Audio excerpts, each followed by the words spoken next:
if you visualize, wherever you want your agency to be, and you get clear on it, and you have clear intention of like, here's where I want to be, and you start mapping out your goals on a not just an annual basis, a quarterly basis, a monthly basis, a weekly basis, and a daily basis. Like, what are they? I call it IPA, not beer, but like income producing activity, right? Like, what is the daily activity, right? So I have a simple rule, and that simple rule is reach out to 3 to 5 people every day, right? And it doesn't matter if I'm looking to do business with them or not. Just even if it's just to say hi, hey, how can I support you, right? Is there anything you need help with today, right?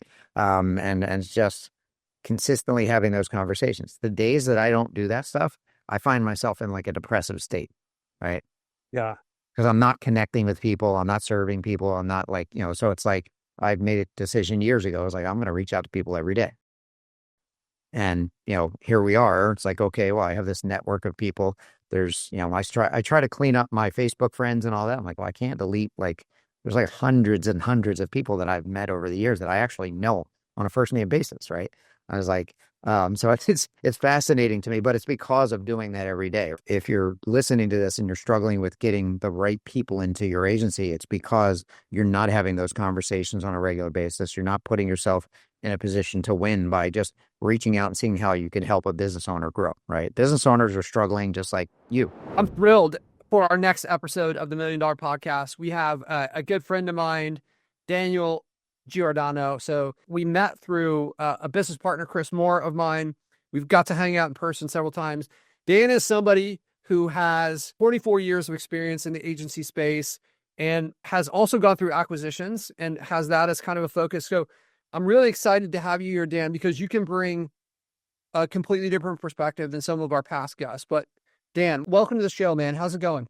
Going great, man. I appreciate you reaching out and having me on, and getting to share some nuggets and some wisdom and some insights that can help some people. So yeah, man, it's an honor. It's an honor, dude. Every time we talk and have a conversation, I tell you this every time. I'm like, I want to hang out with that guy more often.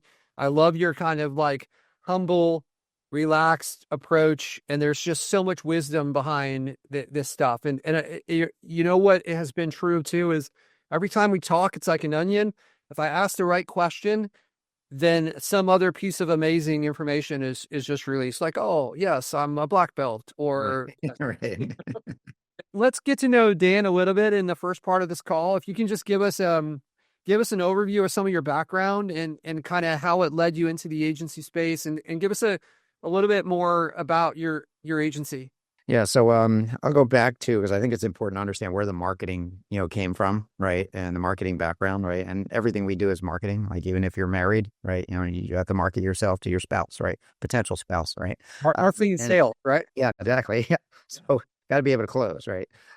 So I was fortunate that in high school, I had a professor that I was taking accounting and, financial type classes, but he was also a marketing professor at a university, right?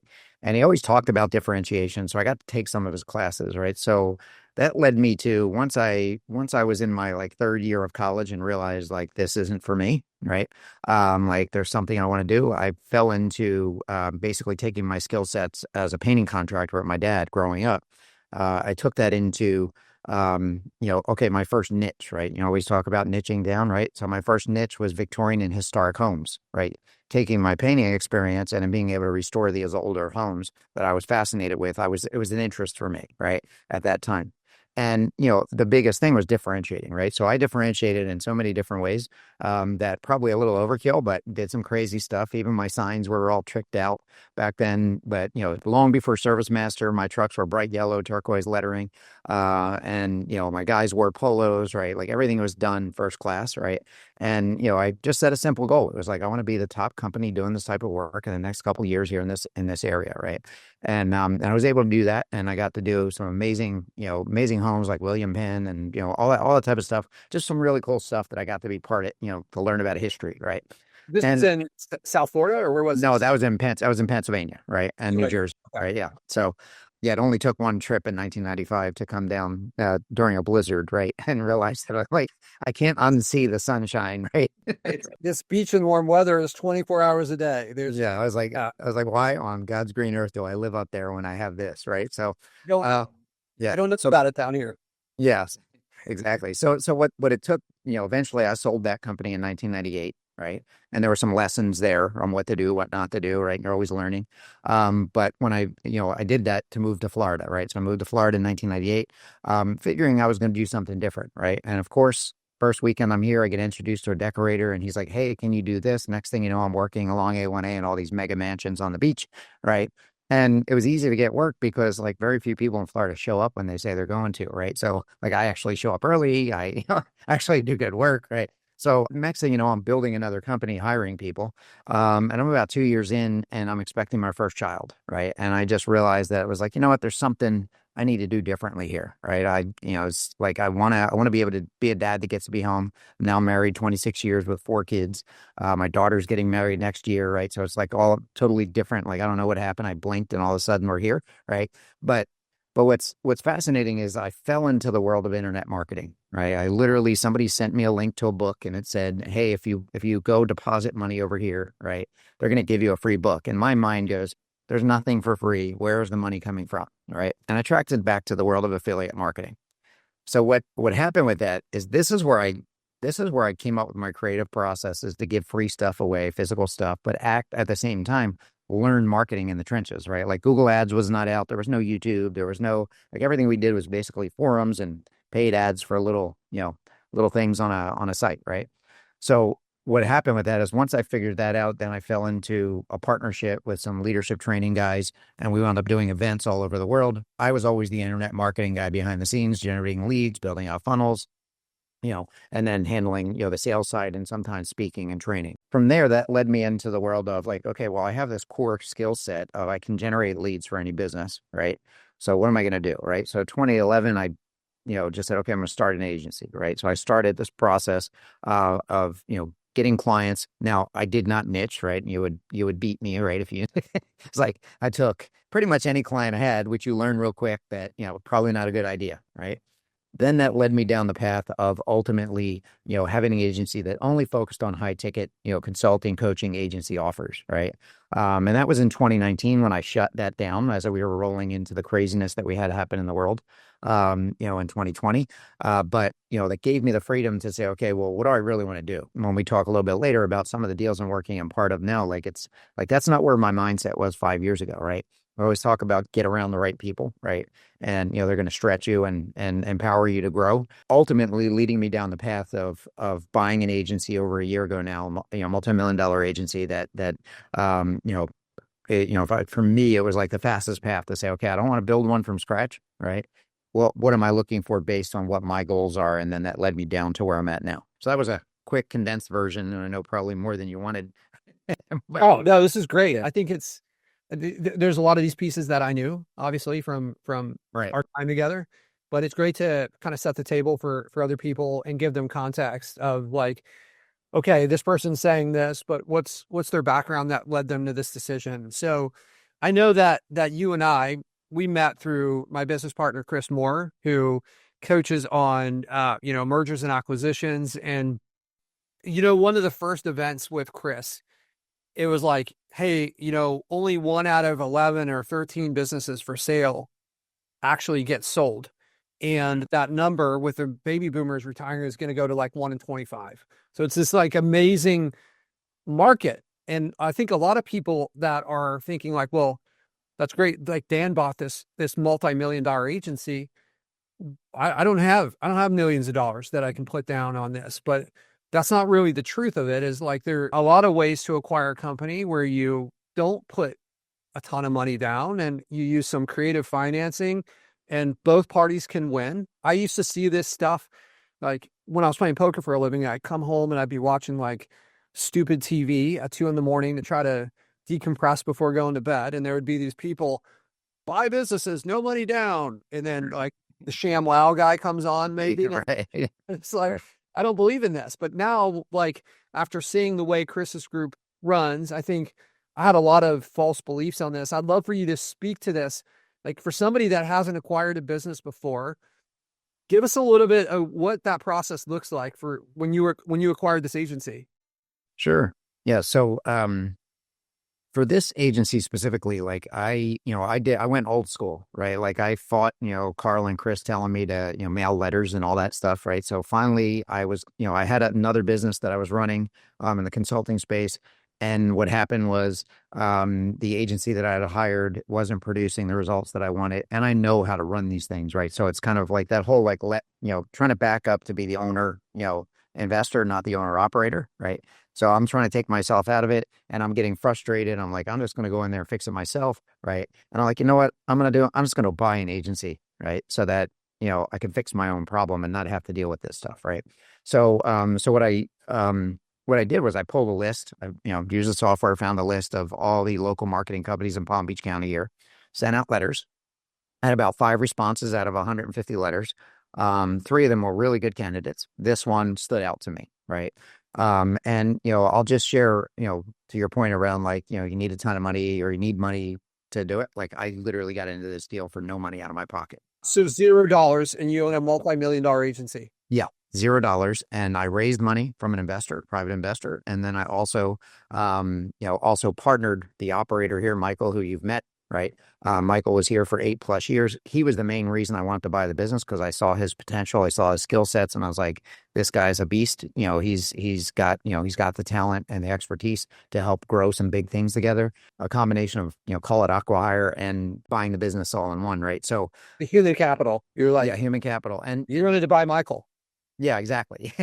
Yeah, so just had to buy Michael, right? But what's awesome about that is, it wasn't like hey, I sent a letter and the following week, we got the deal done, right? Like it took me 6 months to get this deal done, right? And it was because I was dealing with, the seller was at a weird time in his life. There were some circumstances that he was dealing with.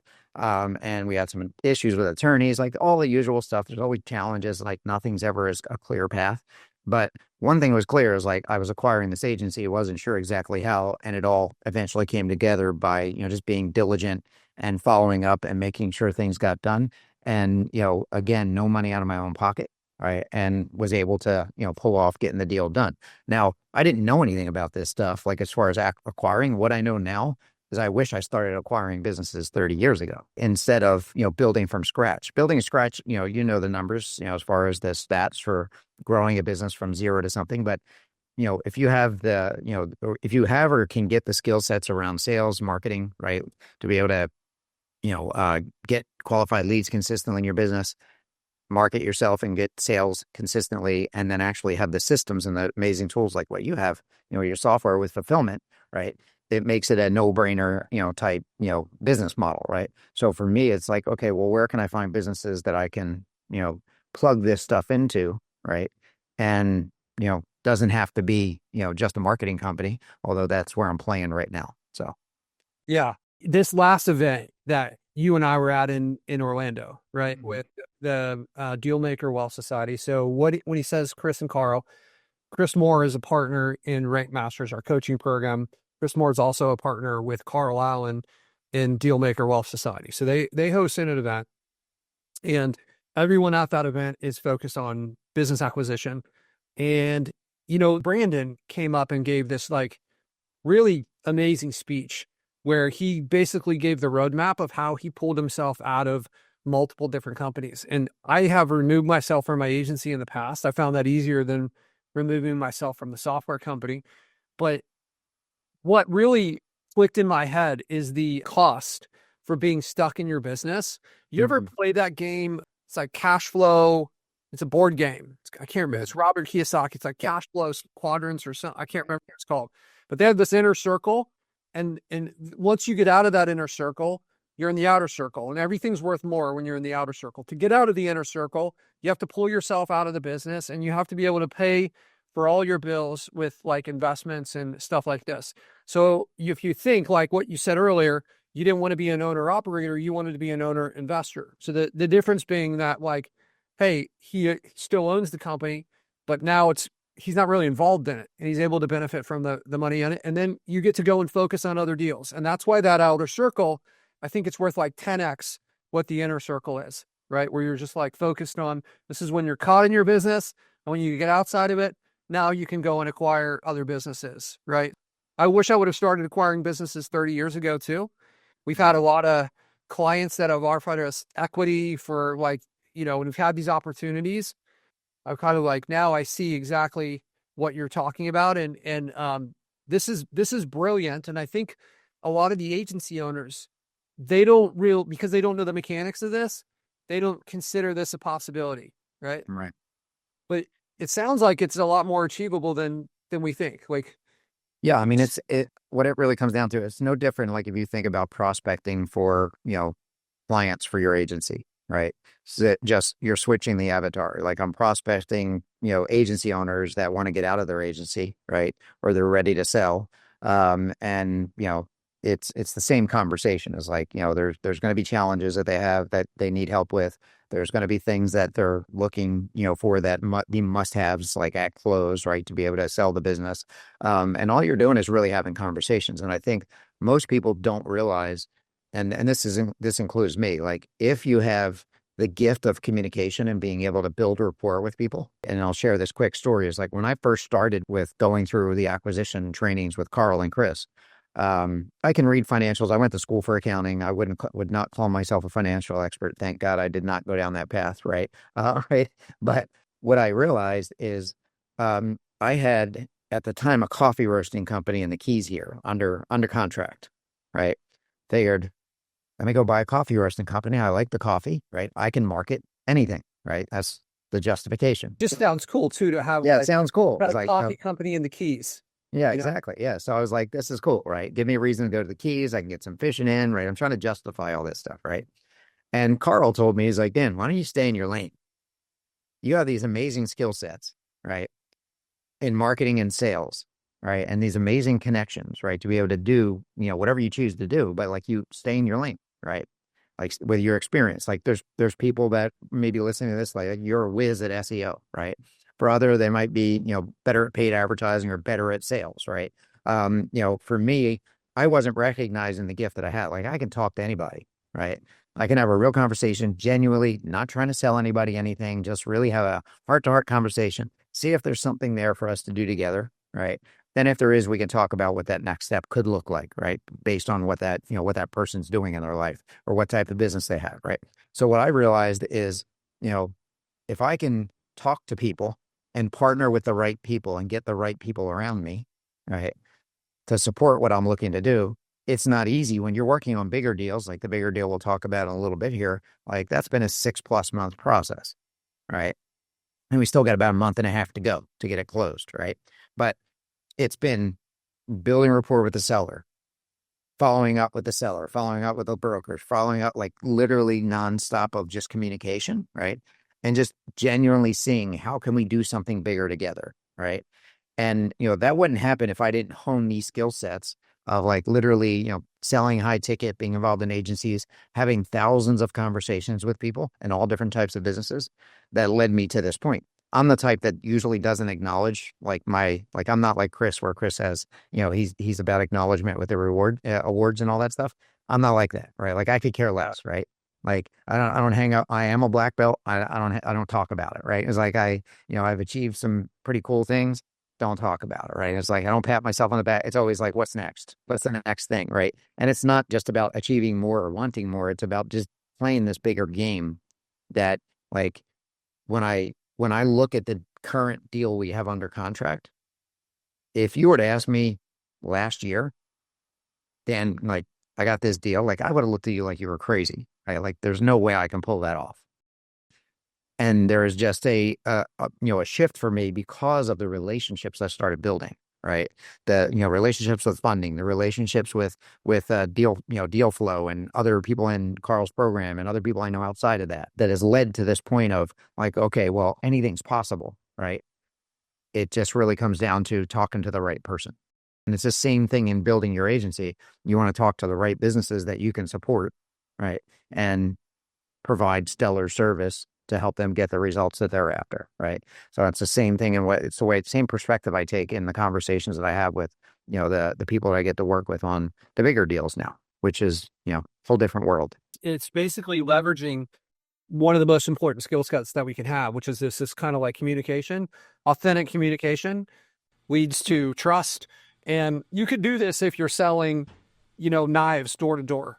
You could do this when you're selling yachts and maybe you're getting $100,000 commission, or you can do this and you can acquire businesses, and these businesses can be multi-million-dollar businesses that are paying you an annuity, or they're paying you on a weekly or monthly basis, right? Where do you want to apply this to? When I was playing poker, Dan, we're playing at a lower stake, and then built up the bankroll and moved up to a higher stake, and I saw that every stake that I went up, there was bad players at every stake. There's players making the same mistake, but now they're worth more. I just put myself in a better environment. And it's kind of the same thing. It's where are you going to take this skill set? Where are you going to apply it where you can get maximum leverage out of it? Or are you going to apply it where it's hey, this is the playbook and I just have to, you stick with this here. Because there's a lot bigger stakes out there than just selling clients into your agency. Right. Yeah. I got a question for you that we can kind of build off of this. Being that you work with obviously tons of agencies that use your software and that are involved in your programs, right? What are some of the biggest challenges that you see, that they struggle with? For agencies, the client acquisition is a big one. I think that they spend so much time trying to perfect SEO, and they don't have a system to have people raising their hand nonstop for their services. So they're spend so much time trying to market someone else's business and not building up the pipelines to have inbound leads for their own business. It's really unusual to see somebody that's maybe below $30,000 or $50,000 in monthly recurring revenue. That it's we have leads coming in all the time, but we're only at 30,000. Those things seem like they're never true. But what's almost always true is that no, we don't have a way. We maybe not niche down. We haven't positioned ourselves as the expert in this industry. Right. There's a lot of stuff to talk about around that, but I think that one of the biggest things is most agencies that I talk to from the acquisition side, they're in the same place, right? Whether they're a $1 million agency or even the $25 million agency I run a contract right now, they literally just started running ads, to get inbound leads. Everything's been referrals, right? Now it's pretty cool that you can build that size business with referrals, right? But there's several other ones in between, like $10 million, $15 million agencies, and then all the way down to $500,000 to $1 million agencies. Same problem, just bigger numbers, right? Where they get good at maybe referral sources, right? And have a steady stream of clients coming in from it, but they never think to, hey, I should have a multi-pronged approach, because what happens is that this one dries up, right? Or it gets slow, right? What can I do to be in more control and predict, the actual results that I'm after, right? So it's every agency, it's kind of like the plumber's house has a leak, right? The marketing agency has a leak. They're not filling the pipeline. Yeah, I think for a lot of the agencies is they this idea of what we do for our clients, especially if you're a local SEO agency, is different than what needs to be done to market your agency. So it could be that for our local clients, we're gonna optimize their website, we're gonna set up their Google business profile, get some reputation management in place, pay attention to conversion rate optimization, and then we can add on ads, right? Maybe we throw direct mail in there. A lot of this stuff doesn't that's not how I'm going to land clients in my agency per se. I'm not going to optimize Google My Business. I can set up my website and have SEO to create some inbound, but it's for us, it's, we run paid ads. We're, building out a YouTube channel. We're working on a book. We have all these different strategies that are completely different than what we would do locally. And I think that's where a lot of these agencies get tripped up. They don't know how to make that transition. Yeah. Yeah, for sure. Yeah, there's definitely a lot to work on there, and I get it. There's a lot of moving parts. Being an agency owner, when you look at just running SEO or GMB or running the paid ads or building out funnels, there's so many moving parts. And if you're the person wearing all the hats, it becomes more difficult, right? So as you start, I can tell you the biggest thing for me, because I like getting my hands dirty. I don't mind getting into ad campaigns. I've done that. I've run, tons of campaigns over my career. But the hardest part for me was to pull myself out of it 5 years. And then, there are people that are better at me than that, because that's all they do all day long is that one thing, right? Whereas, me, I'm doing that, and then I'm over here doing this, right? And then I'm, I got 4 or 5 other things I'm doing. So I think part of it is figuring out what your core strength and skill set is, right? And where you want to play.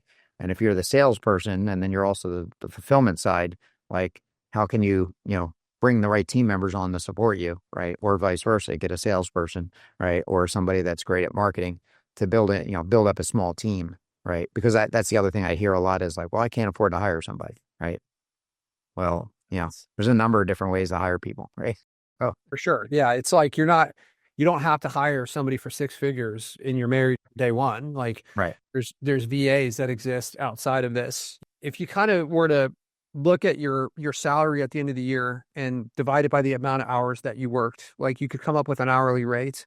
And this is what your hourly rate is. And somebody who makes twice as much as you, they're doing different activities, right? They're not doing the same things. They're doing something that's more valuable. And that's why in this idea of like, hey, let's say sales is a $1,000 an hour activity and hiring another salesperson in there, like you spending the time to put someone else in sales. Maybe that's a $10,000 an hour activity because now they're going to run with that and you can be focused on relationships, bigger relationships, or like agency acquisition. Like what's the cost? You spend 6 months to acquire a multi-million-dollar agency. What was the hourly rate there? Well, it goes up every month, right? Because you continue to get these rewards, but you could say, hey, maybe that's $100,000 an hour activity, or like maybe it's a $10,000 an hour activity. It's certainly worth more than $1,000 doing the sales calls yourself. And you don't have that option until you pull yourself out of it. And that's why it's so important to spend the time to do that and install somebody else in so you can get out of that inner circle and be on the outer circle. Do you agree with that? Yep, absolutely.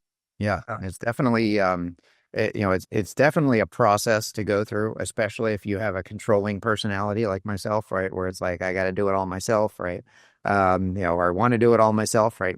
Eventually you just have to learn to let go and be like, look, what am I really good at? What do I, if there's any one shift the past couple of years specifically is letting go. Like for most of the stuff here at the agency, I don't touch it. Like I don't even know most of our clients, right? Like I know a handful of them. I'm involved in high level strategy, overall planning, right? But I'm not involved in the day to day, right? Because I have a partner that runs all of that and he oversees the project managers, oversees everybody that was here, right? And then we've made some new hires since we acquired. So, Right. but I think it's a whole different world, right? And a different angle of business. But at the same time, for me, it's been the fast path, right? Of like, okay, well, yes, it was 6 months of, work to get it done with, not having any clients coming in the door, like, because I wasn't doing it. Right. But ultimately when I got it there, it was because I finally just realized I was like, okay, well, it's not the pie in the sky. Because just to clarify this too, because Chris will talk about this as well, is a lot of times when people hear owner investor, they think they're just going to buy a business that's going to run and grow itself and they're not going to do anything. Right. Right. And that's not true. Right. You're going to get your hands dirty, especially the first 90 days, because, there's transition time for things. There's, you got to get everything set up with the new, the people that are running everything, your growth plans in place. And you definitely want to have your finger on the pulse. I'm not saying you need to like work in the business, but like there's things you're going to be doing, right? Especially if it's, your goose that's laying a golden egg, like you want to make sure that, it's primed and has the right key players and all the things, to be able to get there. So it's not some magic, like, push a button, business is going to spit out money and you're not going to do anything. Right. I'm pretty sure even Elon spends some hours on, each one of the businesses he's involved in, right. At some level. Yeah. Right? Have you been through his book? I listened to his audio book recently. The Walter Isaacson biography of Elon Musk. If you haven't, No, I haven't listened to that one yet. yeah, it's one of the most interesting humans.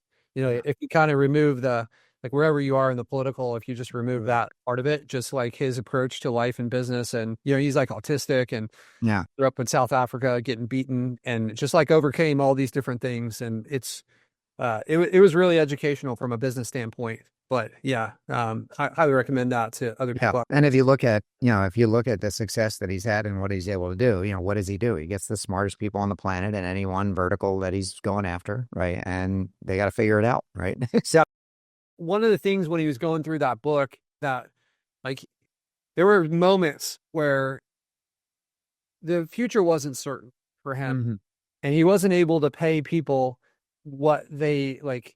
He's hiring the best people in the world, but he's not paying them the salary that's associated with the best person in the world for that job.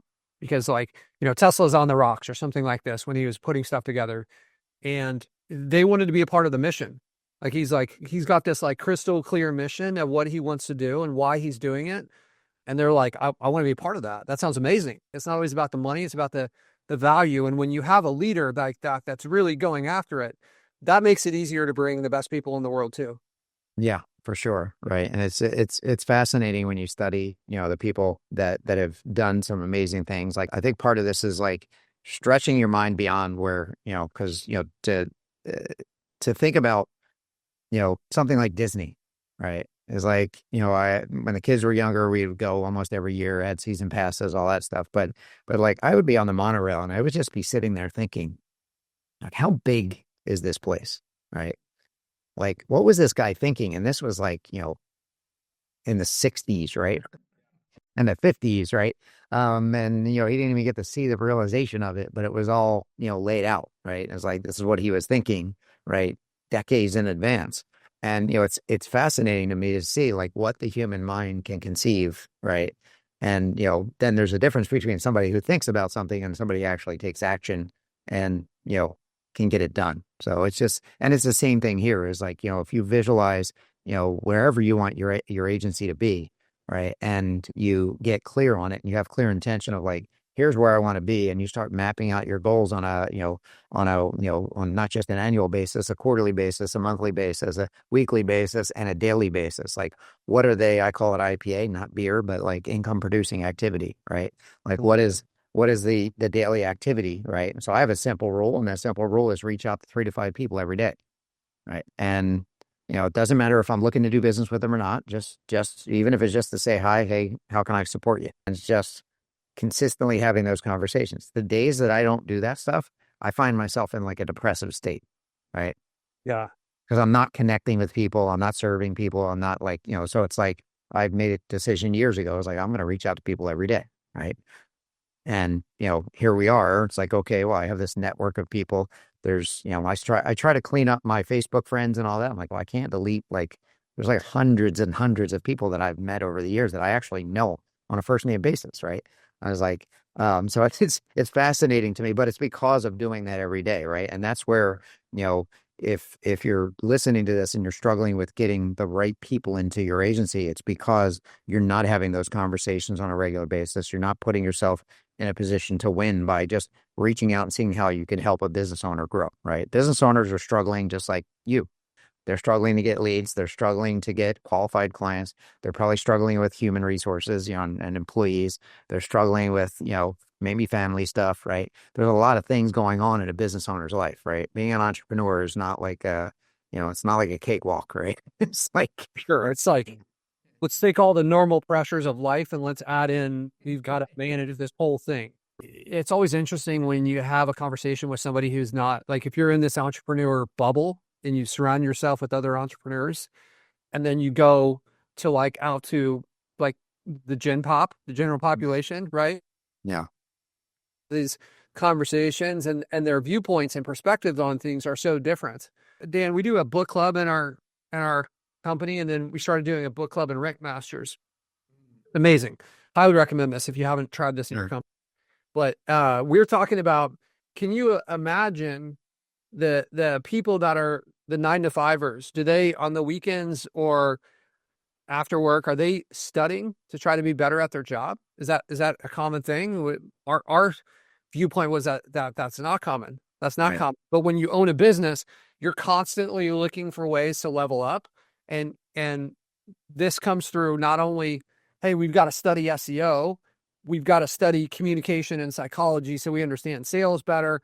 We need to understand like finances, and then we've got to have personal development. You got to like check ourselves and see like, hey, where can I be better? Like, where do I have blind spots? How can I improve? It's just like, it brings so much when you're in this space. It's required for you to level up, or you're just not going to win long term. Yeah. Well, and to your point, like I don't do well with the general population, right? So Impact. Yes. It's like I don't stiff arm people, but I just keep a close inner circle. There's certain people I'll bring in from time to time that'll be like, okay, you need that. Forget who I heard say this years ago. It was like, I keep 33%, friends, my friend ratio is 33% of people that are, below my level of, experience and quote unquote success. 33% of the people that are at the same level, and then 33% at the highest level, right? That bring me up, right? So he's constantly moving, right? But I always remember that, and it's kind of stuck with me. But in younger days, a lot of people in the general population, like they might do the usual thing, is like go out and hang out on a Friday night somewhere, right? Or any of that type of stuff. And it's like, while I may have done that over the years with certain pods of friends, right? When I look back, it's like, okay, well, was that productive, right? And sometimes you need downtime. I'm not saying not to hang out with people and only talk to entrepreneurs, right? You might go crazy, right? It's like, but yeah, but I think it's been it's fascinating to see that progression of like who we associate with, right? And who's empowering you, and then who's dragging you down, right? And is dead weight that might need to be cut. We're first to make those decisions, and you're going to become more like the people you hang out with. If you're hanging out with a bunch of marathon runners and you go out to lunch, you're probably not ordering the nachos, right? Right. Salads with chicken and stuff like this are coming, right? It's those people, those tendencies. As much of an individual and like unmovable people like to think they are. Like there's forces, there's outside forces that are acting on us all the time. I'd love to talk, like we've hit around this a bit. The acquisition, we've acquired the multi-million-dollar company, and we've been working 6 months on this.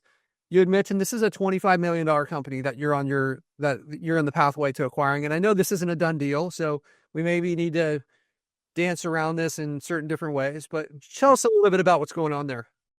Sure. Yeah. So I'll give you the lead up to it, right? Because I think it's important to realize there's a progression, right? And that progression was probably in between getting that one under contract and, this one closing.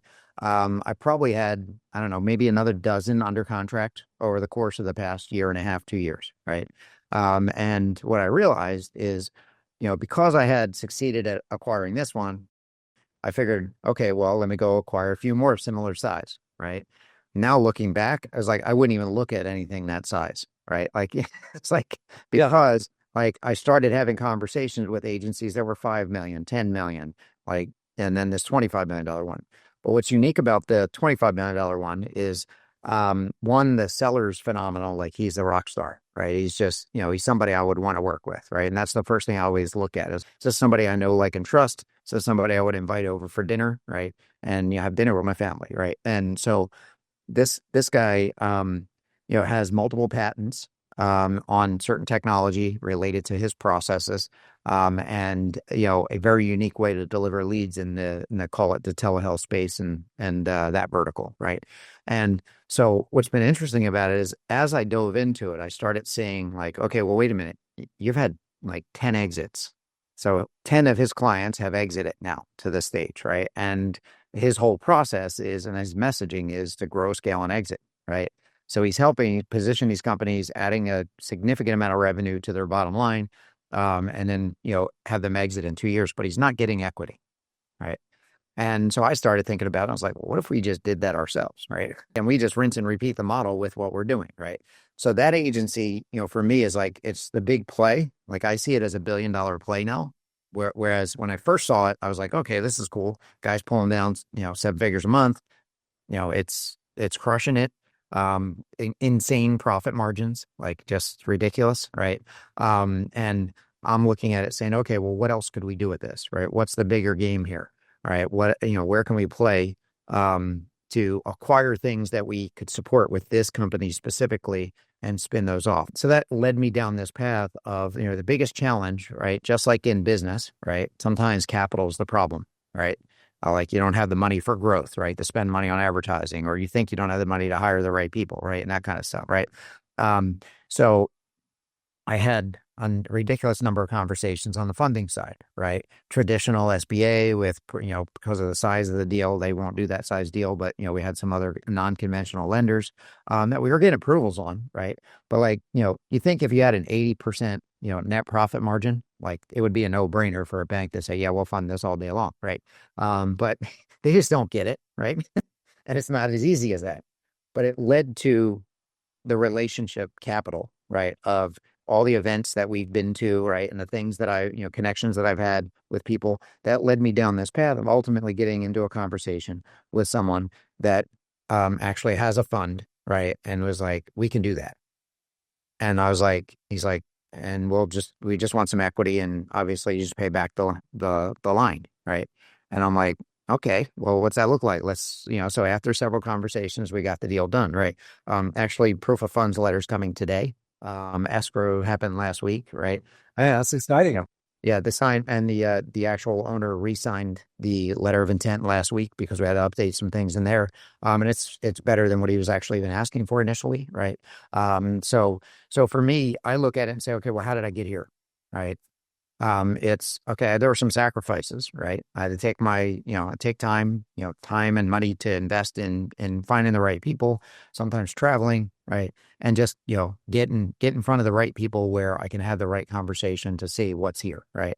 So I'm excited about that deal because I want to call it the golden goose, but it's ridiculous when I think about it. Like it's a whole nother level of play that I was not thinking about 5 years ago. And I know you know this being in Palm Beach, right? Like when I go out boating all the time, right? I would be driving along the intercoastal and I'd look at the houses. I'm like, what the heck do those people do that I'm not doing? Yeah, they own meat snap. One day. Yeah. So I was like, but I have these thoughts like that, thinking like, what are they doing that I'm not doing? Right. To live in $100 million house. Not that like I'm not about the stuff and flashy stuff, so I can care less about any of that stuff. Right. But what I They had success though, right? yeah. Yeah, but it's like just looking at it saying, okay, well, the person that has like Spielberg, I think has 2 yachts here, right? In a winter, right? And they're like $300 million or something stupid like that, right? And it's like, obviously, I'm not going to be the next Spielberg, right? Like, so it just makes me think, like, what are how are these people showing up in life? Some of them were given it, right? And they just, Right. fell into the lineage, right? Not all of them, right? Some people earned it, right? And worked their way up to achieve what they achieved. And so it helps me to just kind of think like, how big of a game do I want to play? Right. Because it's easy to get comfortable when you have, if you have a decent amount of money to live off of every month, right? Then you have consistent income coming in on a recurring basis. You can get comfortable, right? That's why I squashed a $300,000 a year thing, about a year and a half ago. I literally said, I need to walk away from this because I can't focus on this stuff. And I would not be where I'm at with this $25 million deal if I didn't walk away from that. Right. Yeah, And, yeah. it hurt in the interim. Right. I was like, well, this probably ain't the smart. I've done a lot of stupid things in my life. It's like, all right, might not be the smartest thing, but at the same time, I know it's the right thing. In the end, it's like maybe it was the smartest thing because it freed you up to focus on these bigger things, and Right. it can be hard. It can be hard to realize what we have to walk away from to make something bigger work. Yeah. Have you been through that book? 10x is easier than 2x. Yep. Yep. Yeah, it's got that kind of mindset, right? Where it's like, it's not that you're necessarily working harder. You're just kind of like focused on something that is more intentional and is going to lead you to better results, right? It's like you could have spent the 6 months working for that company, or you could spend the 6 months doing this, and like one has this, right? Like, Yeah. Yeah, and what's fascinating about that is like, so I've always been involved in some level of coaching. It's because I really believe in having the right people around you to help you see what's possible, or when you're bottlenecked and stuck on something. And back in, I think it was end of August, right? I started thinking, man, I was like, I need like some level of mind, not just necessarily just mindset, but I need something, right? Like that can help me really crush the rest of this year. I'm used to doing like crazy men, type things, go crawling on beaches and military type trainings and, just beating myself down, right? So I don't want to do that anymore. But I was thinking, I was like, man, I need something, right? So I started searching stuff. And of course, like, I don't know if like Google, I'm sure Google and Facebook are listening to our thoughts, right? And all of a sudden magically ads show up, right? And like, Benjamin Hardy, Dr. Benjamin Hardy from 10X is better than 2X. Like when I saw some ads showing up from him, right? And I'm like, I kind of like this guy. He puts out amazing stuff. He's partnered obviously with Dan Sullivan, right? He's got some really good stuff, right? And I'm like, I wonder what this offer is, right? So he's doing this transformation challenge, right? Now, I don't want to say I didn't have a goal for the rest of the year, but I had a goal, right? But I just was not like for whatever reason, I was, getting like sidetracked with other deals, sidetracked with smaller deals, right? And what's funny is like just in the first 2 weeks of his program, like going through just stretching my mind around this, I said, okay, only thing I'm focused on is getting this big deal done this year. What I started doing was eliminating everything, right? Like I eliminated anything that was not that, right? I eliminated probably 5 other deals that were distractions. I said, I have this on my whiteboard over here. I have a distraction project thing, right? And it's like basically my recycle bin for projects that are discarded into the aisle of, craziness, right? Because we can distract ourselves with all kinds of stuff, right? And what's fascinating is the first 2 weeks of that, my goal was I need to find the funding and I need to get the proof of funds and the escrow, right? And that's done already. And I'm like, where are we, like 3 weeks into the quarter, right? And I'm like, man, I'm not thinking big enough. I was like, so again, you realize that like there's something bigger, there's a bigger game to play, right? But it's just based on, what we want and then who we're associating with to see what else is out there, right? And that's for me fascinating because I'm very big on personal development, self-growth, and just really putting the time and investing the time in yourself to kind of see what's possible, and playing a bigger game, right? And it's not all easy. There's challenges that come up. There's frustrations. There's, some businesses don't go as well. I acquired a couple e-com businesses I wish I never did, right? It's like, hey, they're like, I want to give a couple back, right? I was like, well, that was stupid, right? But all to say, like, they're all it's all learning. Absolutely. We're failing forward, right? It may seem like it's a mistake at the time, but if we're learning from it, is that really bad? Because now we've got this updated map, this updated insight for the rest of our lives on something. Like, and Right. we need to collect these things if we're going to play bigger. This is awesome, the way that you're looking at this and the way that you approach it. It's something I really resonate with. This thought of playing bigger. Growing up and you see kind of like the successful families and they have kids that are successful and they get a lot of advantages. But I think one of the biggest advantages they get is they get a mindset that they're born into where it's like big as possible. Right. And a lot of us, if we're not born into that, we think our ceiling is limited by our beliefs, and that ceiling can be pretty low. And, being a coach, I've seen this a lot where it's just like this quote, I always bring it back to the students is like the man or woman who thinks they can and the man or woman who thinks they can't, they're both right. Right. And it's like, it speaks to that. It's like, how big is your mindset? How big are you thinking? That's something that's artificially created. And Right. you can go, there's people out there playing bigger, almost no matter who you are. Like maybe not for Elon, but like for most of us, there's somebody that's doing what we're doing, that's doing it better, that's doing it bigger, that's like attacking it from a different angle. And it's just a mindset shift.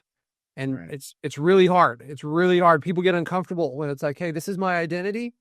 This is what I believe in. And if you challenge that, then it's like, they don't believe in themselves. That's where it breaks down. And that's where the limitation is, because what I've learned, I've seen this, I've told this story to our students, but when I was building my agency and I had played poker for a living for a decade, and I was talk to people at the table and I'd be like, where did you go to school? What did you do? And like, I went to Harvard Law. I went to Stanford. I worked at NASA. And I'm like, well, these people certainly seem like they're a lot smarter than me. And then I joined a marketing group and I was going through and I saw these people that are running these businesses that are doing $10, $20, $50,000 a month. And I had falsely assumed that the same was true. But like, oh, these guys, these are like the Harvard and the NASA people, and they're probably in this. And then I went and talked to them at an event, and this guy's like, well, I worked at a parts store, and I like, hey, you could be brilliant and be that person. Like there could be a Goodwill Hunting situation going on. It wasn't that. They had just applied their skills that they had acquired in a different way, and that allowed them to grow. And it's almost always true. There's somebody that is less qualified than you that's doing more because they believe in themselves. And it's that mindset shift that has to happen. And once that, it can take a long time, but once it happens, it can happen in a moment. And then Nothing else is the same. And you've kind of had this paradigm shift. You can feel it through this conversation where you're like, I didn't know I was going to do this, acquired this multi-million-dollar agency. Now we're going for one that's 25. And it just seems obvious that this one's going to go through. Like Right. something could happen last minute, but you seem like you've kind of accepted that there's a new table stakes here, right? Yeah. Yeah. And here's what's interesting about you saying that too, is like, I think this is part of it's even, what we talk about in sales, don't be attached to the outcome. Right. Right. So even in like with the $25 million deal, if that did not go through, I'm fine with it. Right. Like I'd like it to go through. Like it's going to be a big play. But at the end of the day, it's the same thing in sales. Is like if I'm coming from like I got to get this done, right, or just like I'm trying to sell somebody, this is where you run into problems with agencies, right, where we take clients that may seem on the surface like they're everything that would fit our ideal avatar, and then we run into problems, right, because we didn't vet them properly to make sure that they're right, qualified to work with, right? Maybe they didn't have the resources to pay your fee on a regular basis because it's tighter than what they told you, right? Or they're just not good at certain things in their business, and you're fighting negative reviews, right? Or whatever the thing is, right? But what I've realized is, I have a very clear intention and target of what I want to be able to achieve, right? And when I lock onto something, I have a whiteboard right across the screen from me here, right? That has my quarter, Q4 goal targets on it, and like half of them are already accomplished, right? For this, quarter, right? And I'm looking at it saying, okay, well, the big one is in December, right? That's getting the deal closed, right? And I have right now 0 doubts that it's going to close. Probably about a month ago, I was like, I'm running into some walls, right? Right. But it took me pressing and pressing and pressing and building conversations, right? But realizing I was like, okay, if it doesn't happen, then what's the worst case scenario, right? And it's the same thing in sales conversations, right? Just have a conversation with somebody. And I honestly look at every conversation that I have as like, there's not a thing that anybody I talk to, I need anything from them, right? I don't want anything from them. I don't need anything from them, right? If there's something that comes up that I can help them with a problem that they're going through, right? And it's a fit for the agency or consulting or coaching or whatever, then we'll talk about that. When you have those conversations with people coming from that perspective and you're not trying to hard close somebody, right? Trying to force them into paying for something, it's no different than the conversations for these bigger deals, right? I have I didn't talk about this one, but I have another multi-million-dollar agency that's out of Dubai right now, right? We're supposed to close on next week. I put a fork in it last week, right? And I was like, the rest of the team is like, well, Dan, how else can we do this if it's not you, right? I'm like, okay, well, I got a guy in Australia that could be a good fit for this because it's e-com, and I'm not really an e-com guy, right? So I'm like, I really don't like it. I always say this is like, if I could sell one thing that I make $1 off and I could sell it to every household in the United States, okay, right? But like, I haven't figured that out yet, right? So, right. So, but that deal, I'm willing to walk away, right? And it doesn't matter to me. I'd love to work with the guy. The guy's brilliant. He has a cool team. There's some cool stuff, but it's not really my wheelhouse, right? So I'm like, okay, who can I find to partner? If not, the deal isn't going to happen. But it's the same thing in the sales process that I think if you're listening to this and you're just have conversations with people like you would normally have. We touched on this in the beginning, right? It's like, just have a normal conversation like a real human being, right? And yes, you want to follow not necessarily a script, but some high level bullet points of things you want to cover in that call to determine, right? So having a framework that we can follow and having human conversations. It doesn't necessarily have to be a performance. Even though it's like sales, you're providing something of value too, right? Right. It's like, it's not like you have to trick them or something. It's like, Yeah. there's an exchange of goods and value here. You've got a lot on your side too. So what would you say is the sales process? Like, what would you say are some of the challenges, right? That when it comes to people having these sales conversations, right, that you see with the agency owners that you get to work with? I think there's a number of breakdowns there. I think if you're not being authentic, it can be really hard to build rapport. And then it can be hard to create the trust that's needed to kind of do this needs analysis phase of the sales where we're like, hey, Dan, what was your revenue? Right. Like if I haven't established that and that just comes up, then that could be a really awkward question. But if you have, then it flows. And then if you go through this kind of like analysis of the needs appropriately, then you can present what is needed to potentially be a good solution to them, or you could say, hey, this isn't a good fit. And I think the wheels kind of fall off for people. I've seen people that don't really have a, hey, so hey, you want to do this? Like, is that the close? Like, Right. like the positioning isn't correct, you know? Right. And for me, I've been playing poker for a long time, and I talk to people. That was my skill at the table. There's a lot of different ways to be great at poker. I would form a relationship. I would understand, like, here's the baseline when Dan's comfortable. This seems like a deviation from it. His tone is different. His body language is different. So after doing that for a decade, and then I closed my first person in my agency, and I was surprised because I hadn't been in sales like that. I told my wife, and I was like, babe, I closed someone in this agency. I feel like there's some potential that I could be good at sales. And she was like, no shit. Like, you know, but I didn't know that. And the rapport part of it, I love people and I'm so curious about other humans. So the rapport came easy, and like, I'm authentic. So the trust came easy, and I knew my stuff really well. So it was like, there was a lot of components in there. And I think, you know, when we're getting started and we're nervous and we're missing a couple of these things, it can be painful. And, you know, I've seen people that are not good at sales become fantastic salespeople. It absolutely is a learned thing. And it's one of the most, in my opinion, one of the most valuable skills. Like you said, we're always selling, and it's selling has like this snake oil used carsman salesman kind of like connotation, but it's just really communication, right? It's like, hey, I understand, like, Dan, I understand your problem is X, Y, and Z. Like, and that sounds really frustrating. And like, I know that you want to accomplish this, and this is what's keeping you from it. And like, hey, let me show you, we have this solution. This is who it's worked for in the past. Does this seem like something that could help you?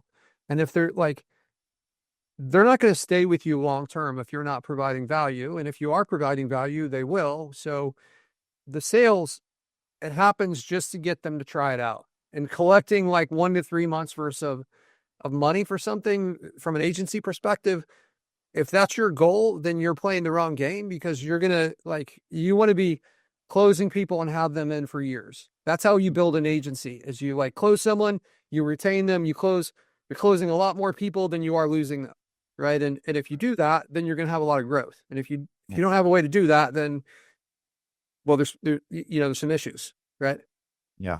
Yeah, that's good. So, I mean, I think from the sales side, one of the things that, you know, you always hear, you know, a lot of times you'll hear this, I'm sure you've heard this before, where somebody says, well, you know, I had a guy years ago, and I'll share this quick story about it, but, they'll say like, you know, I don't, you know, my people don't buy on emotions.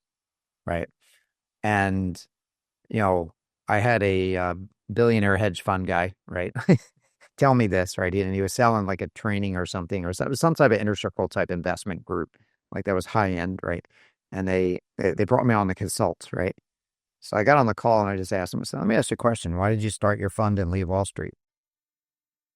And he goes, well, you know, I got tired of seeing Wall Street taking advantage of people. And I said, okay, great.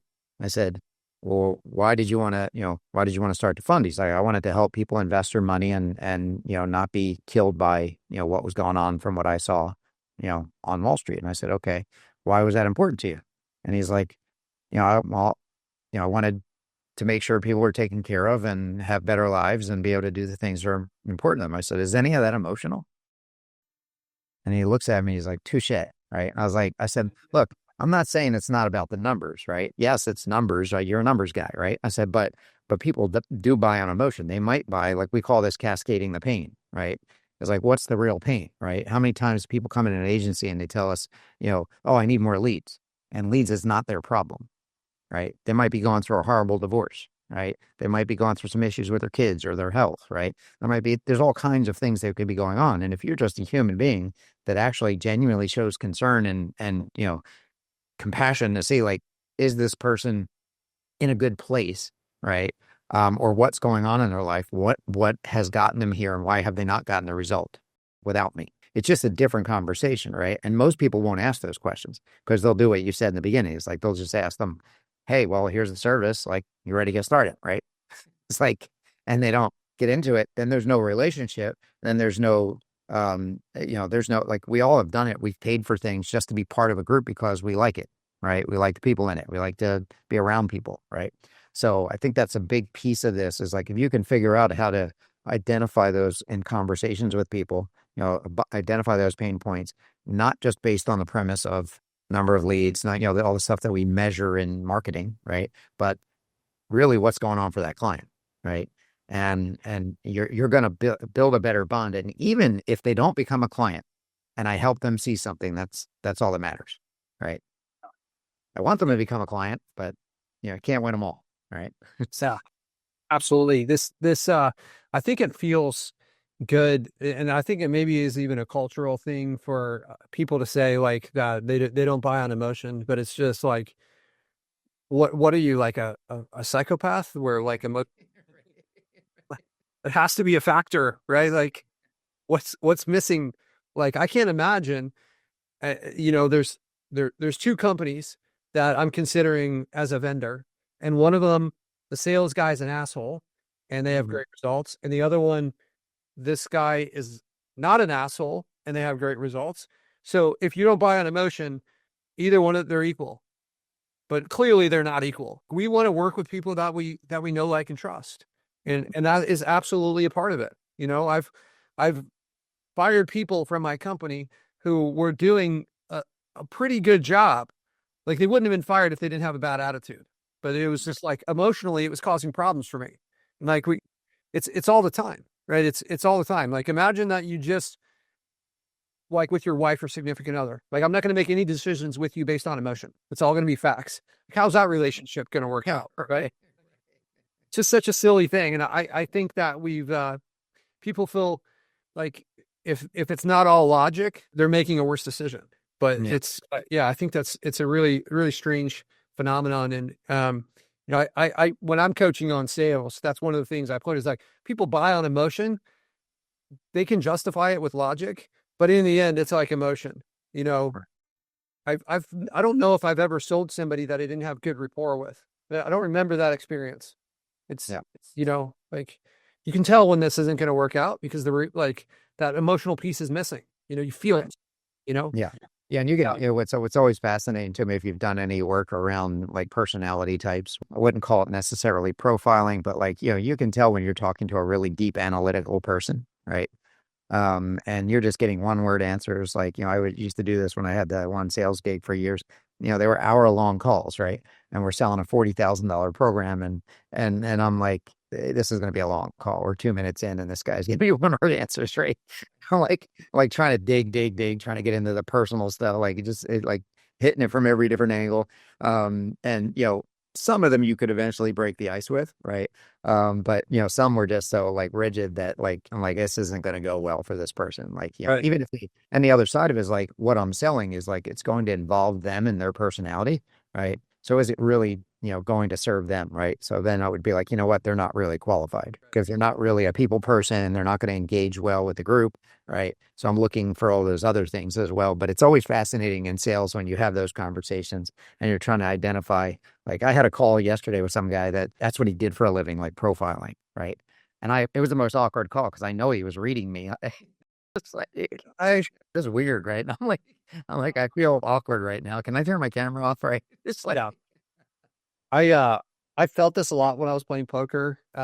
There's guy, I remember this one, I was playing at the MGM, and this Asian guy is staring at me, and it's like, within reason, if it's occasional, you could have like 5 minutes to make a decision at the table.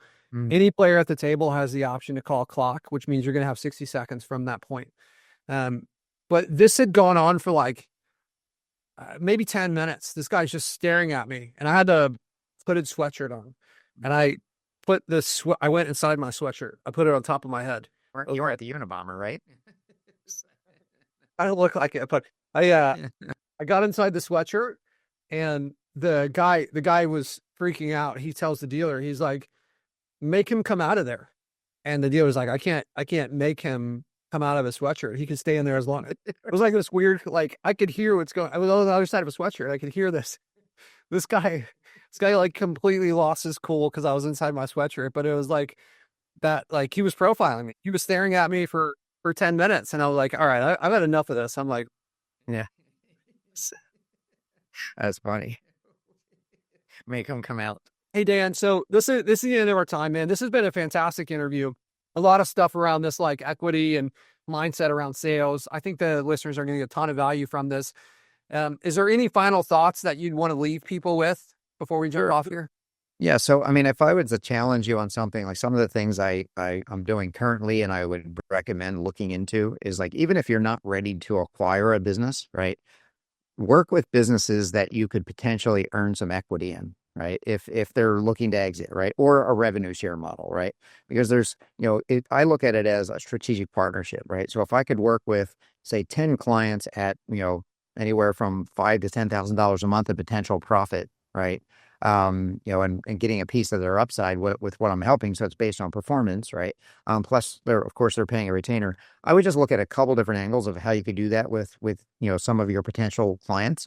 It's not for everybody, right? It's, you've got to be obviously people that you want to work with, people that fit that, know, like, and trust, and they're going to be totally transparent with their numbers, right? All that stuff. But I would challenge you to look at, like, how could you do something a little differently? Because we all talk about, like, the people that want to have thousands of clients or hundreds of clients, right? I don't want hundreds of clients. I'd rather have 10, to 15. We have over 50 here now. Right. But again, I'm not the one doing all that stuff. Right. So, Yeah. but I would say, like, find your number and reverse engineer it to say, okay, here's what I would like to make personal income after everything's paid. And then reverse engineer it to say, well, how many clients would I like to have to support that? Right. How many do I need? How many could I, add in like a strategic partnership model to, right? And do either consulting for, with a revenue share, equity on top of it, because this is one thing most agencies, like what I found is most agency owners or the people running them at least are technicians, right? So they're not thinking about the business holistically, right? So I would get some skill sets around, like, okay, well, everything from marketing message offer all the way through to the offer all the way through, right? What skill sets fit my persona that I could actually help that business owner with, right? And that adds more value so that you don't have the retention issue that most agencies have. Once you're locked in and you're adding tremendous value over and above just the thing you're doing as a service, right? Whether it's GMB or, Facebook ads or whatever that is, right? Like they can hire anybody for that, right? There's a reason they're hiring you, right? And I would see how you can add more value by adding these other layers to it, right? And you're going to retain clients longer. You're going to get better results for those clients because you could pour your heart and soul into it, and make sure that, you're helping them get the results that you're after. Amazing advice. I wish I would have known that earlier. I think that's a really good like progression to make from like, hey, let's learn these skills and then let's take it where we can get a bigger piece, have a bigger impact and kind of like play at a different level. Dan, what's a good way for people to reach out to you, if that's possible, like, and if they had any follow-up questions or anything like that, and it's okay if like, hey. Oh, sure. Yeah. I guess, I'm not one for giving out like my, find me anywhere, right? Yeah. Yeah. Facebook is probably the most used because I'm in there with, advertising campaigns, looking at things every once in a while, but I'm usually in there more than any other platform. So LinkedIn possibly as well. Okay. Awesome, Dan. Well, thank you so much, man. This was a lot of fun, great time with tons of value in here. So I appreciate it. We'll see you guys on the next episode of the $1 Million Agency Podcast. Thanks a lot.